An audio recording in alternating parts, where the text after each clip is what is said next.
রাষ্ট্রপতি উপরাষ্ট্রপতি নির্বাচনেও বং কানেকশন, দুই পদের লড়াই ঘিরে সরগরম রাজধানী। কোথাও প্রত্যক্ষভাবে, কোথাও বা পরোক্ষে প্রার্থীদের সঙ্গে জড়িয়ে রয়েছে বাংলা।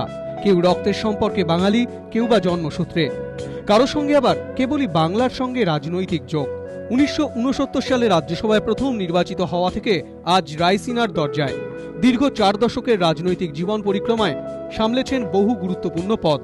কিন্তু যাবতীয় ব্যস্ততার মাঝেও প্রতিবার বীরভূমের মিরিটির বাড়ির দুর্গাপুজোয় নিজে হাতে আচার পালন করতে দেখা গিয়েছে প্রণব মুখোপাধ্যায়কে। গুরুত্বপূর্ণ কাজের আগে বারবার বাড়িতে ছুটে গিয়েছেন দিদির আশীর্বাদ নিতে।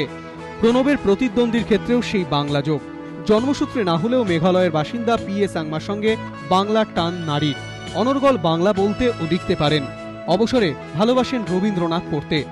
রাষ্ট্রপতি নির্বাচনের আগেও ছুটে এসেছিলেন সেই বাংলায়।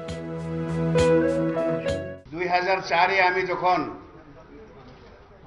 এনসিপি কে ছাড়তে হলো, তখনও মমতা দি আমাকে সাহায্য করেছিল। এবারও আমি আশা করছি যে ওনার সমস্ত সাহায্য উনি দিবেন, আমাকে সমর্থন করবেন, তাদের ভিতরে আলোচনা হবে।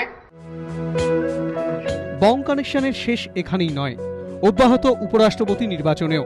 উপরাষ্ট্রপতি পদে ইউপিএ প্রার্থী হামিদ আনসারি, বাঙালি না হলেও বাংলার মানুষ। শুধু তাই নয়, বাংলার সঙ্গে তার নারীর টান।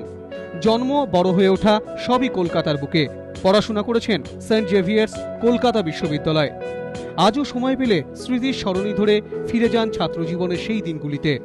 সেক্ষেত্রে যশবন্ত সিংহের সঙ্গে অবশ্য বাংলার সম্পর্ক কেবলই রাজনৈতিক।